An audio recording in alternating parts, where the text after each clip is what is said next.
Video शुरू करने से पहले आपको बता दें कि यदि अभी तक आपने हमारे चैनल को सब्सक्राइब नहीं किया है तो अभी कर लें और साथ में नोटिफिकेशन घंटी को भी दबाएं ताकि हमारी वीडियो सबसे पहले आप तक पहुंच सके। गरुड़ पंख जो घर में लावे, सरप जाति रहने नहीं पावे।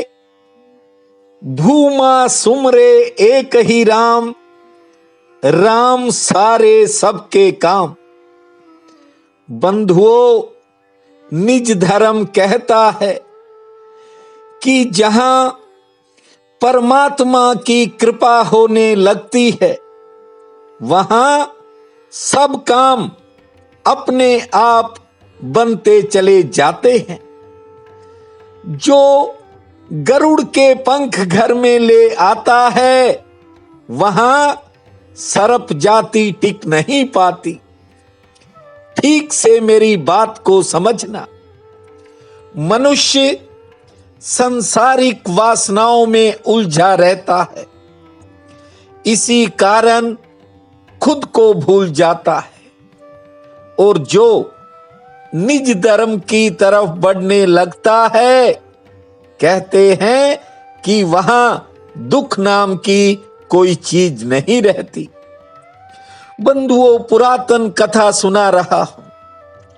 एक बहुत बड़ा सेठ था, गांव में रहता था, किसी बात की कोई कमी नहीं थी। लेकिन उसके एक परेशानी अक्सर रहती थी, वह ये थी कि उसका पुत्र युवा था और वह किसी वेश्या के साथ दिल लगा बैठा था। उसके जाल में फंस गया।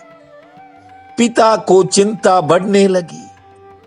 उसने एक दिन अपने पुत्र को अपने पास बैठाया और कहा कि यदि तू उसका साथ छोड़ दे तो मैं तेरा विवाह एक अच्छी कन्या से धूमधाम से कर दूंगा। जानते हो सेठ के पुत्र ने क्या कहा? उसने कहा, पिताजी, पहले मुझे कोई अच्छी कन्या दिखाएं। जिस दिन आपने अच्छी कन्या दिखा दी मैं उस वेश्या का साथ छोड़ दूंगा। बंधुओं, पिता पुत्र को समझाता है कि वेश्या का संग छोड़ दे और इसे छोड़े बगैर अच्छे कुटुंब की कन्या तुम्हें नहीं मिल सकती।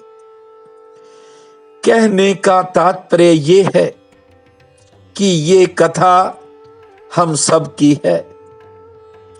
मनुष्य विषयों को छोड़ना नहीं चाहता, भोगों में डूबा रहना चाहता है और कहता है कि मुझे आनंद नहीं मिलता, मैं भक्ति नहीं कर सकता।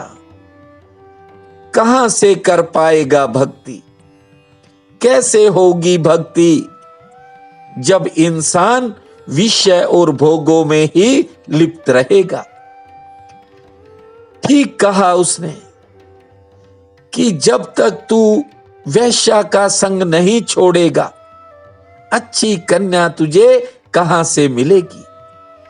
बंधुओं, हर आदमी कहीं न कहीं अपने आप को फंसा हुआ महसूस करता है, लेकिन निज धर्म ने कहा है कि जब गरुड़ के पंख घर में आ जाते हैं तो सर्प जाति वहां रहने नहीं पाती। बार बार कहता हूं, प्रतिदिन कहता हूं कि अपने प्रति जाग जाओ, सब रास्ते खुल जाएंगे। मुझे लोग कुछ कहते हैं, ऐसी बातें कहते हैं जिन्हें मैं नहीं समझ पाता। बहुत से प्रश्न करते हैं। वे कहते हैं कि हम मन को समझाने की कोशिश तो करते हैं, लेकिन ये मन समझता नहीं है। निज धर्म कहता है, मन को बार बार समझाओ कि संसार के भोगों और पदार्थों में आनंद नहीं है, ये कच्चा सुख है। कच्चा सुख काम का स्वरूप है। गीता में भगवान श्री कृष्ण ने अर्जुन से कहा था कि तेरा शत्रु बाहर नहीं है, तेरा शत्रु तेरे अंदर है। बस उसे थोड़ा पहचानने की कोशिश कर। हालांकि पहचानना थोड़ा कठिन होता है, इतना आसान नहीं है। ये नहीं होता कि कोई पैदा होते ही चल पड़े। जरा सोचो, उसकी कृपा के बिना पत्ता नहीं हिलता। भक्त कहता है, जहां मुझे ले जाना है ले चलो, अंधेरों में ले जाना है मैं जाऊंगा। यदि मुझे गड्ढे में गिराओगे मैं गिर जाऊंगा, क्योंकि गड्ढे में अगर परमात्मा गिराता है तो इसलिए गिराता है ताकि आप चलना सीख सको।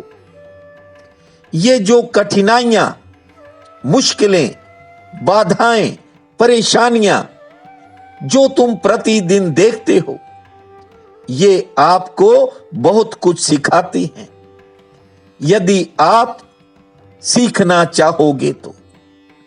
पहले दिन से कोई नहीं चल पड़ता। बच्चा थोड़ा बड़ा होता है, मां उसे बैठना सिखाती है, और जब वह चलने के लायक होता है तो कई बार घुटने भी टूटते हैं, चमड़ी भी छिल जाती है, कई बार खून भी गिर जाता है, लेकिन मां परवाह नहीं करती। गिर गिर कर एक दिन बच्चा खड़ा हो जाता है। खड़े होने के पीछे 1000 बार गिरना भी जुड़ा हुआ है। घुटने के बल पहले बच्चा सरकता है, आप सबने देखा है और आप सरके हो। पहले दिन से तो बंधुओं कोई भी नहीं खड़ा हो सकता। खड़े होने के लिए गिरना जरूरी है। मैंने बीते सालों में महसूस किया, बड़ी संख्या में लोग आए और चले गए, लेकिन बंधुओं आप भाग्यशाली हो जो परमात्मा का सत्संग आपके कानों तक पहुंचता है। राशि फल के तो बहुत चैनल हैं, और जा करके देख करके परख करके देखना, वहां क्या है यहां क्या है। अब कार्तिक मास प्रारंभ होने जा रहा है। बंधुओं, कार्तिक मास बहुत ही पावन महीना है। ये मनुष्य के ज्ञान के द्वार खोल देता है। आपको ऐसा प्रकाश अपने भीतर दिखाई देगा जिसकी आप कल्पना नहीं कर सकते। बस इस महीने में दीपदान, एक समय भोजन, जो चातुर्मास नहीं रख पाए हो वे कम से कम कार्तिक में सुबह उठकर स्नान करें, और जो भी हो जाए पुण्य कर्म वह जरूर करें। इसके अलावा भूमि शयन भी आप कर सकते हैं। एक समय भोजन करें और कार्तिक महात्म प्रतिदिन सुने। आपकी सुविधा के लिए कार्तिक महात्म प्रतिदिन मैं आपको भेजा करूंगा।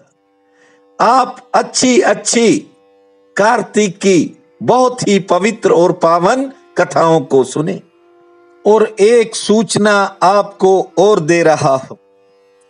बंधुओं, आपके चैनल आचार्य जी दिल से पे मैं बहुत जल्द वीडियो के साथ आपके चरणों में उपस्थित होने जा रहा हूं।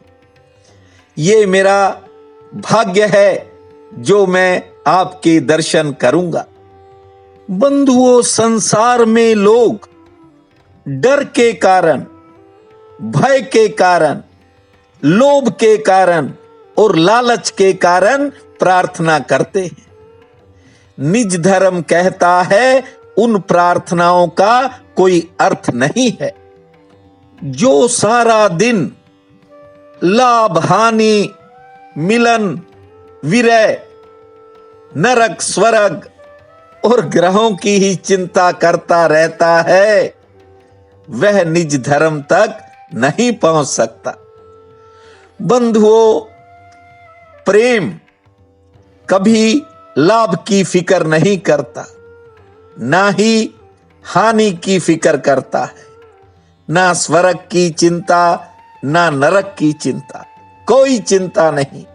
आप एक बार निज धर्म के किसी भी एक सूत्र को अपने जीवन में उतारने का प्रयास करें, किनारा अपने आप मिल जाएगा।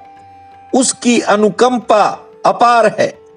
बस एक बार उसके साथ चलो जो आपके भीतर सिंहासन पर बैठा है। लोगों की फिक्र मत करो, मत संसार की चिंता करो। आपको अब तक बहुत से अनुभव मिल चुके हैं। दुख और पीड़ाओं ने कई बार सभी हदें भी पार की होंगी, लेकिन यदि आप एकांत में बैठकर कुछ समय निज धर्म की बातों को सुनेंगे, अपने भीतर उतारेंगे, तो एक न एक दिन तो जरूर आपको लगेगा कि सभी मुश्किलें धुएं की तरह आकाश में उड़ गई और आपके भीतर जो बड़ा आकाश है उसमें आपको करुणा निधान भगवान के दर्शन भी हो जाएंगे। आज अश्विन शुक्ल पक्ष की चतुर्दशी है और शाम के समय शरद पूर्णिमा प्रारंभ हो जाएगी। आज के दिन कोजागर व्रत भी रखा जाता है, जिसमें लक्ष्मी जी और इंद्र की पूजा होती है। बहुत बड़ा पुण्य काल रहेगा। उठते ही धरती मां को प्रणाम करना, 7 बार लंबी श्वास लेने के बाद 7 मिनट आज मौन रखना, फिर पेड़ पौधों को निहारना, मां लक्ष्मी की पूजा करना, दोपहर में किसी मीठी वस्तु का दान करना, शाम को तुलसी के समक्ष दीप जलाना और रात्रि के समय खीर बनाकर चांद की चांदनी में रख देना। जय जय जननी जय हरि भूमा, जय जय जननी जय हरि भूमा। इस महामंत्र को जपना समय मंगलमय रहेगा। प्रिय बंधुओं व मातृदेवी शक्तियों, आज 30 अक्टूबर दिन शुक्रवार है। आप सबको मेरा नमस्कार है। आज का राशिफल इस प्रकार है। मेष, कारोबार के लिए आज थोड़ा उतार चढ़ाव भरा दिन रह सकता है। नौकरी पेशा लोगों के लिए समय सामान्य रहेगा। कोई नए लाभ का रास्ता खुल सकता है। किसी की कोई बात मन को परेशान भी करेगी। सेहत लगभग ठीक रहेगी। वृषभ, व्यापार में व्यस्तता रहेगी। आर्थिक पक्ष ठीक रहेगा। सेहत पक्ष थोड़ा नरम है। यात्रा में सचेत रहें। मन में कुछ विचारों की उथल पुथल रह सकती है। मिथुन, लेन देन व कर्ज संबंधी कार्यों में आज कोई चिंता बन सकती है। रोजगार से आमदन ठीक होगी। परिवार में किसी बात को लेकर कहा सुनी का योग है। थोड़ा सचेत रहें। नया कोई संपर्क बनेगा। कर्क, कार्य क्षेत्र में लाभ मिलेगा। पुराने किसी काम में सफलता का योग है। सेहत पक्ष सामान्य है। मेहमान आ सकते हैं और किसी बिगड़े काम में सुधार होगा। गृहस्थ में कोई नया खर्च होगा। सिंह, आमदन का कोई नया जरिया सामने आ सकता है। कार्य क्षेत्र के लिए व्यस्तता भरा दिन है। यात्रा की कोई योजना दिमाग में आएगी। बेवजह की कोई चिंता बेचैन करेगी। दोपहर बाद समय बदलेगा और मौज हो जाएगी। कन्या, महत्वपूर्ण कामों में विशेष सहयोग मिलेगा। दूसरों के काम आपके किसी काम को प्रभावित कर सकते हैं। किसी पुरानी मेहनत का फायदा मिलेगा और कुछ नया करने का मन बनेगा। तुला, आज संतान से किसी बात को लेकर मतभेद बन सकता है, धैर्य रखें। समय थोड़ा संघर्षपूर्ण रह सकता है। कार्य क्षेत्र से धन लाभ ठीक होगा, नए खर्च भी होंगे, से ठीक रहेगी। वृश्चिक, कुछ कामों में प्रतीक्षा करनी पड़ सकती है। कार्य क्षेत्र में सफलता मिलेगी। नए लोगों से मुलाकात होने का योग है और आज कोई लेन देन से जुड़ी परेशानी घट सकती है। धनु, कोई अपना निराश कर सकता है। संयम से काम लेवें। कारोबार से आमदन ठीक होगी। सेहत के प्रति थोड़ा सचेत रहें और किसी के सहयोग से कोई पुराना काम आज बन सकता है। मकर, आज कोई शारीरिक या मानसिक परेशानी आने का योग है। हालांकि यात्रा लाभकारी रहेगी, आमदन भी ठीक होगी, किसी पुरानी मेहनत का फल भी मिलेगा और कोई अच्छा समाचार भी मिल सकता है।